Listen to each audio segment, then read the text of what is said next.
வணக்கம். நான் டாக்டர் ராமநாதன். எல்லாரும் பேசிக்கொண்டிருக்காங்க இந்த பொன்னிங்கேடு அசிங்கமாக இருக்குன்னு. ஸோ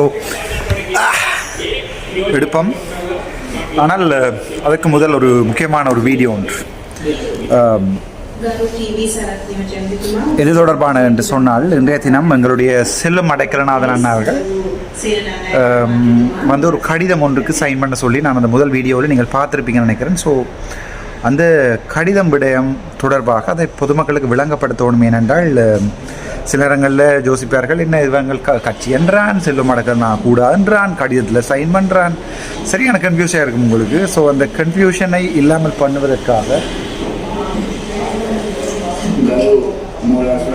பண்ணுவதற்காக ஒரு சில தெளிவான விளக்கங்களுடன் ஒரு வீடியோவை போடுவோம்னு நான் யோசித்தேன். ஆகவே அதை நான் போடுகிறேன். என்றால் இந்த கடிதம் வந்து செல்லும் அடக்கலநாதன் என்னிடம் தருகின்ற போது நான் அதை முழுமையாக வாசிக்கலை.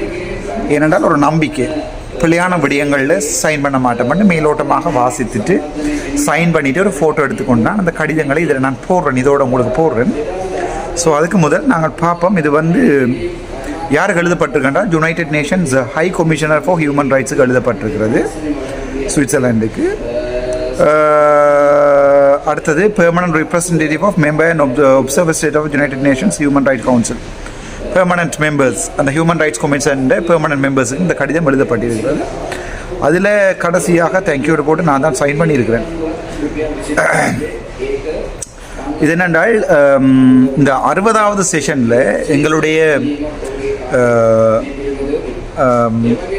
தமிழீழ நாட்டில் நடந்த இனப்படுகொலை, முள்ளிவாய்க்கால் இனப்படுகொலை தொடர்பாக ஐக்கிய நாடுகள் மனித உரிமைகள் சபையினுடைய OHCHR, office of the high commissioner for human rights, OHCHR உடைய முடிவுகள் வந்து தமிழர்களுக்கு மிகவும் பாதிப்பானதாக இருக்கும், உங்களுக்கு நன்றாகவே தெரியும். ஸோ இதில் சைன் பண்ணாமல் விடு, நீ எழுதின கடிதத்துக்கு நான் ஏன் சைன் பண்ணுறது என்றுதான் இந்த அரசியல்வாதிகளுக்குள்ள ஒரு பெரிய ஒரு பிரச்சனை. என்னை பொறுத்த வரைக்கும் நான் தாழ்வு மனப்பான்மை என்றது சொட்டுமே இல்லாதவன். உங்களுக்கு நன்றாகவே தெரியும், நான் இந்த அரசியலுக்கு வரைக்கும் முன்னம் நான் ஒரு வைத்தியராக இருந்தவன், வைத்தியாத்தியராக இருந்தவன். ஆகவே இவர் எழுதின கடிதத்துக்கு நான் எழுத வைக்கிறதா, அவர் எழுதின கடிதத்துக்கு இவர் சைன் வைக்கிறதான்றது சண்டைகள் எல்லாம் இல்லை. கண்டென்ட் பொதுமக்கள் சார்பாக இருந்தால் அதுக்கு சைன் வைக்க வேண்டிய கடமை, தார்மீக கடமை உயிரிழந்த பொதுமக்களுக்காக எனக்கு இருக்கிறது. ஸோ அதில் இந்த சமரிய முதலாவது பந்தி என்ன சொல்லுகிறேன் என்றால், இதில் வந்து 4 பக்க கடிதம். ஸோ 4 பக்க கடிதத்தையும் நான் உங்களுக்கு விளங்கப்படுத்துறது, வாசிப்பது வந்து உசிதமற்றது. ஸோ அதனுடைய சமரியை சொல்லுகிறேன், பாருங்கள். ஸோ அதில் முதலாவது அந்த சமரியில் சொல்லியிருக்கிறார்கள், இன் கன்க்ளூஷன் முதலாவது சொல்லியிருக்கிறார் என்றால், establishment of an international independent impartial mechanism, அதாவது சர்வதேச ரீதியில், சர்வதேச நாடுகள் சர்வதேச நீதியில் ஒரு international independent and impartial mechanism, சர்வதேச சுயாதீனமான பக்கசார்பில்லாத ஒரு மெக்கானிசம் ஒன்றை கிரியேட் பண்ணணும் இலங்கையில் நடந்த இனப்படுகொலை தொடர்பாக ஆராய்வதற்கு. அதுதான் முதலாவது கோரிக்கையாக இருக்கிறது. ஸோ ரெண்டாவது என்னென்றால், ஸ்ரீலங்காவுக்கு எதிராக சர்வதேசத்தில் ஒரு இன்டர்நேஷனல் கோர்ட் ஆஃப் ஜஸ்டிஸ் சொல்வார்கள், ICJயில் தீர்மானம் ஒன்றை கொண்டு வந்து இலங்கை விசாரிக்கப்படணும். தமிழ் மக்களுக்கு எதிராக இவர்கள் செய்த அநியாயம், கொள்ளைகள் தொடர்பாக இவர்கள் விசாரிக்கப்பட வேண்டும் என்பது ரெண்டாவது கோரிக்கை. மூன்றாவது, activation of the Bournemouth Protocol with the international panel of experts to ensure independent oversight and supervision ongoing. அதாவது அந்த Bournemouth Protocol என்று இருக்கிறது. அந்த புரோட்டோகால் சொல்லுகிறது என்னென்றால், இலங்கையில் உள்ள உலகத்தில் எங்கு நடக்கின்ற எலும்புக்கூடுகளுடைய எஸ்கவேஷன் நடக்கும்போது ஒரு தராதரங்கள் இருக்குது, இந்த முறையில் நடத்தப்படணும், இவ்வாறு இந்த சாம்பிள்கள் வந்து சேகரிக்கப்படணும், இது இவ்வாறு சாம்பிள்கள் வந்து பலப்படுத்தப்படணும், இவைகள் இந்த இடங்களுக்கு அனுப்பப்படணும், இந்த முறையாக இவை கண்காணிக்கப்பட்டு ஒரு செயின் ஆஃப் ட்ரான்ஸ்ஃபர், இப்போ இங்கேருந்து ஒரு இடத்துக்கு அனுப்பிட்டு 4 பட்டியில் 3 பட்டியை காணுன்னு சொல்லிடுறாரு. அப்படி Bournemouth Protocol என்று இருக்கிறது. சர்வதேச ரீதியில் ஒரு புதைகுழிகளை தோண்டுகின்ற போது எடுக்கப்படுகின்ற ஒரு முறைகள், அதை இங்கே நடத்தணும் என்று கேட்டுக்கிறார்கள். அதோட 4வது என்றால், இலங்கையில் வந்து இப்போ 159 பாராளுமன்ற உறுப்பினர்களை வச்சு கொண்டிருக்கிறது NPP. ஸோ ஆகவே இந்த 4வது இது ஒன்று சொல்லுகிறேன் என்றால் இந்த 159 MB வச்சுக்கொண்டு என்ன விதமான சட்டங்களையும் இலங்கையில் யாரும் கொண்டு வரலாம். இன்டர்நேஷனல் ஹியூமன் ரைட்ஸ் உங்களுக்கு தெரியும். இன்டர்நேஷனல் ஹியூமன் ரைட்ஸ் நடைமுறைகள் ஸ்டாண்டர்ட்ஸ் என்று கொஞ்சம் இருக்கிறது, உங்களுக்கு வடிவாக தெரியும். அதாவது வெளிநாடுகளில் ஹியூமன் ரைட்ஸ் வழக்குகள் நடக்கின்ற போது அது எவ்வாறு நடக்கும், எவ்வாறு அவை கண்காணிக்கப்படும் என்பது தொடர்பாக சில ஸ்டாண்டர்ட்ஸ் இருக்கிறது. அந்த ஸ்டாண்டர்ட்ஸ் எங்கள்ட ஸ்ரீலங்காவில் நாங்கள் தொடர்ந்து மெயின்டைன் பண்ணாமல் இருப்பதற்காக இவர்கள் என்ன செய்யலாம் என்றால் நான் 1-2 புதுவிதமான சட்டங்களை கொண்டு வரலாம். அதாவது உதாரணத்துக்கு ஒரு உதாரணம் சொல்கிறேன். இப்போ இலங்கையில் நடந்த இனப்படுகொலை தொடர்பாக சர்வதேச ரீதியில் விசாரிப்பதற்கு இங்கேருந்து யாரும் போகக்கூடாது, சாட்சிகள் போகக்கூடாது, போனால் இங்கே இருக்கிற சட்டத்தின்படி, இங்கே இருக்கிற கான்ஸ்டிடியூஷன் படி அவர்களுக்கு 100 வருட சிறை தண்டனை என்ற ஒரு சட்டத்தை கொண்டு வரலாம்.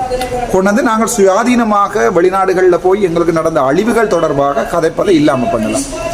ஸோ அது அப்படி செய்யக்கூடாமல் இருப்பதற்காக சர்வதேச நாடுகள் இலங்கை மீது ஆதிக்கத்தையும் அதே நேரம் அதிகாரத்தையும் பிரயோகிக்க வேண்டும். இலங்கைக்கு கடன் கொடுக்கின்ற நாடுகளாக இருக்கலாம், இலங்கைக்கு IMF-ஆக இருக்கலாம், அல்லது இலங்கையினுடைய கட்டுமானங்களை செய்கின்ற நாடாக இருக்கலாம், இலங்கையை கடன்களில் இருந்து மீட்டெடுத்த நாடுகளாக இருக்கலாம். இலங்கையோட அரசியல் இன்டர்நேஷனல் ரிலேஷன்ஸில் இருக்குது. அதாவது அரசியல் செய்து கொண்டிருக்கிற நாடுகளுக்கு இடையில் இருக்கிற பிரச்சனைகள் இலங்கையை பாதிக்கலாம். ஸோ இந்த விடயங்களில் நாங்கள் சொல்லியிருக்கிறோம் என்னென்றால் அப்படியான ஒரு சந்தர்ப்பத்தில் சரிதானே, அப்படியான ஒரு சந்தர்ப்பத்தில் நாங்கள் இதை அனுமதிக்க முடியாது. ஆகவே இலங்கையில் ஏற்படுத்தப்படுகின்ற சட்டங்கள் வெளிநாடுகளில் எங்களுக்கு பாதிப்பை ஏற்படுத்தக்கூடாது. எங்களுக்கு நடக்கின்ற இனப்படுகொலை தொடர்பான எங்களுடைய என்ன சொல்வது விசாரணைகளை பாதிக்கக்கூடாது என்று கேட்பது தான் இந்த எங்களுடைய இந்த 4 கோரிக்கை கடிதங்கள். ஸோ இந்த 4 கோரிக்கை கடிதங்களை அந்த சமரியை முதலாவதாக நான் பார்த்து நான் ஜோதிச்சினான் சொன்னால் இது கட்டாயம் சைன் பண்ணணும். உங்களுக்கு தெரியும், கயேந்திரமார் பொன்னம்பலம் எழுதின கடிதத்துக்கு சுமந்திரன் கை வைக்கவில்லை, சைன் வைக்கவில்லை. இப்போ நாங்கள் ஒட்டுக்குழு என்று சொல்லி நான் எப்போவுமே நான் அவர்கள் தெளிவாக ஆச்சுனா என்னுடைய அரசியல் வேறு, உங்களுடைய அரசியல் வேறு. நீங்கள் கடந்த கால அரசியல்வாதிகள், நான் புது அரசியல்வாதி. நான் மக்களுக்காக அழைக்கிறேன். நீங்கள் ஒரு காலத்தில் ஆயுத போராட்டங்களில் நடக்கின்ற நேரங்களில் நீங்கள் பொதுமக்களை கொலை செஞ்சுருக்கிறீங்கன்னு எங்களுக்கும் தெரியும். ஆகவே நாங்கள் அரசியல் ஒன்றாக செய்ய முடியாது. ஆனால் மக்களுக்காக ஒரு விடயம் நீங்கள் நல்ல விடயங்கள் செய்கின்ற போது நான் அதை கட்டாயம் என்ன செய்வேன், சப்போர்ட் பண்ணுவேன். அதால் சப்போர்ட் பண்ணுறதால என்னுடைய அரசியல் பாதிக்கப்படாத ஒரு போதும் என்னை பற்றி மக்களுக்கு நன்றாகவே தெரியும். ஆகவே நான் கடிதத்தில் சைன் வைக்கிறேன்னு சொல்லி அந்த கடிதத்தில் சைன் வைத்திருக்கிறேன். சர்வதேச பொறிமுறைக்கு இலங்கையை கொண்டு போகணும் என்ற அந்த கடிதத்துக்கு நான் அந்த கடிதத்தில் சைன் வச்சிருக்கேன். ஸோ அது ஒரு முக்கியமான விடயம். மற்றொரு அரசியல்வாதிகளும் இது வரைக்கும் செய்யாத விடயம் என்னென்றால், இலங்கை சர்வதேச பொறிமுறைகளில் கொண்டு போகப்பட்ட சந்தர்ப்பத்தில் இலங்கை அரசாங்கம், அது எந்த அரசாங்கமாக இருந்தாலும், இவர்கள் என்னதான் சொல்லிக்கொண்டாலும், நாங்கள் இனவாதிகள் இல்லை என்று சொல்லிக்கொண்டாலும் ஒவ்வொரு விடயங்களும் இங்கே இனவாதமாக தான் நடக்குது. நாங்கள் மைனாரிட்டி, சிறுபான்மை. ஆகவே நாங்கள் அதில் தெளிவாக இருக்கிறோம். எங்களை இவர்கள் அடக்கி ஒடுக்கக்கூடாது. ஆகவே இந்த சர்வதேசம் எங்களுடைய மக்களை பாதுகாக்க வேண்டுமாக இருந்தால் அதற்குரிய சட்ட பொறிமுறைக்குள் இலங்கையை கொண்டே விட வேண்டும் என்பது முக்கியமான ஒரு விடயம். ஸோ அதற்காக எங்களுடைய மக்களுடைய எதிர்காலத்தையும் நினைத்து, அது எந்த கட்சி எழுதின கடிதம், யார் அதுக்கு பின்னால் இருந்தவர்கள் என்று பார்க்காமல் தமிழ் மக்களுக்காக சைன் பண்ணியிருக்கிறேன். நினைக்கிறேன் அது நான் செய்தது சரி என்று நினைக்கிறேன். ஏனென்றால் எனக்கு இந்த சில்லறை அரசியல் இல்லை. அடுத்த முறை 4 சீட், அடுத்த முறை 3 சீட். ஆனால் அடுத்த முறை நான் 3 சீட்டை விட வெல்லுவேன் என்ற நம்பிக்கை இருக்கிறது. யாழ்ப்பாணத்தில் மட்டும் வன்னி தொகுதி இருக்கிறது, தெற்கு இருக்கிறது. பார்ப்போம், போகிற நிலைமையில் எப்படி போகணும்னு தெரியாது. இப்போதைக்கு இலங்கையில் உள்ள 225 பாராளுமன்ற உறுப்பினர்களில் 5வது இடத்துல இருக்கிறேன்.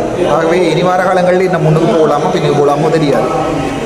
ஸோ அந்த விடயங்களில் நான் மிக தெளிவாக இருக்கிறேன். எங்களுடைய இனத்தை காட்டி கொடுக்காமல், ஆனால் ஒன்றாக வாழ்வதற்குரிய ஒரு சமுதாயத்தை உருவாக்குறதுக்கும், எதிர்வரும் சந்ததிகள் தாங்கள் ஒரு தமிழர் என்பதற்காக பாதிக்கக்கூடாது என்பதற்காகவும், முஸ்லீம் என்பதற்காக பாதிக்கப்படக்கூடாது என்பதற்காகவும் நாங்கள் எங்களை இழந்து போராடி சில விடயங்களை வென்றெடுத்து கொடுக்க வேண்டும். என்னுடைய மனதில் இருக்கிற தூய எண்ணங்கள் சரியென்று நீங்கள் நினைத்தால், நான் சைன் பண்ண சரியென்று நினைச்சால் நீங்கள் அதில் கமெண்ட் பண்ணலாம். இல்லை ஒட்டுக்குழுவினுடைய கடிதத்தில் சைன் வச்சிருக்கிறார், இவர் ஒட்டுக்குழு ஆகிட்டார்னு சொன்னார். அந்த கடிதத்தில் எங்கேயுமே ஒட்டுக்குழுக்களுடைய பெயர்களும் எழுதப்படவில்லை. ஆனால் எனக்கு தந்தது செல்வம் அடைக்கிறனார். ஆகவே அதை நான் வெளிப்படையாகவே ஒவ்வொரு முறையும் சொல்லுகிறேன். நான் செய்கின்ற ஒவ்வொரு விடயங்களும் வெளிப்படையாக உங்களுக்கு சொல்லப்படும். அதனுடைய விளக்கங்கள் உங்களுக்கு தரப்படும். சரி என்றால் சரி என்று சொல்லுங்கள், பிழை என்றால் பிழை என்று சொல்லுங்கள். ஆனால் எனக்கு அது செல்வமடக்கல் நான் அதை திரும்பவும் தெளிவாக சொல்லியிருந்தேன். இந்த கடிதம் ஆயர்கள் மற்றும் பொது நலன் விரும்பிகளால் டிராஃப்ட் பண்ணப்பட்டது. அதில் என்ன வழக்கில் மாடினவர்கள் கூட அந்த டிராஃப்ட் பண்ணவர்கள் இருக்கிறார்கள், எனக்கு எதிராக வழக்கு செய்வார்கள் கூட. ஆனால் அப்படி இருந்தும் நான் ஜெயிலுக்கு போய் செத்தாலும் நீங்கள் தமிழ் மக்களுக்காக போராடும் போது நான் அதை சப்போர்ட் பண்ணுவேன். உங்களுக்கு தெரியும், போன முறை இதில் எங்களுடைய செம்மணியிலே தனி அரசியலிலே பெண்களும் ஆண்களும் நின்று உங்களுக்கு தெரியும் அவர்கள் போராடி கொண்டிருந்தார்கள். நான் அங்கே போய் அமைதியாக நின்றவன். நான் அங்கே போய் கலர்ஸ் எடுக்க தேவையில்லை. பாராளுமன்றத்துக்கு 3 மாதங்களில் வந்தவன். ஆகவே எனக்கு யாரும் காம்படிஷன் இல்லை, எனக்கு அரசியலிலே யாரும் காம்படிஷன் இல்லை. நான் இப்போது மோதிக்கொண்டிருப்பது விமல் ரத்நாயக, ரவி கருணாநாயக்கவோடு. ஆகவே எங்களுடைய தமிழ் அரசியல்வாதிகளில் ரேங்கில் முதலாவதாக நான் இருக்கிறேன். ஆகவே நீங்கள் என்னுடைய மோதுவதை நான் அதை கணக்கெடுக்கவே இல்லை. ஒரு புலி நாய்களுடன் பந்தயத்துக்கு போகாது என்பதை சொல்லிக்கொண்டு அந்த கடிதத்திலே நான் அந்த கடிதத்தை போட்டியிருக்கிறேன். கடிதத்தை பாருங்கள், உங்களுடைய கருத்தை சொல்லுங்கள். நன்றி, வணக்கம். டாக்டர் ராமநாதன்.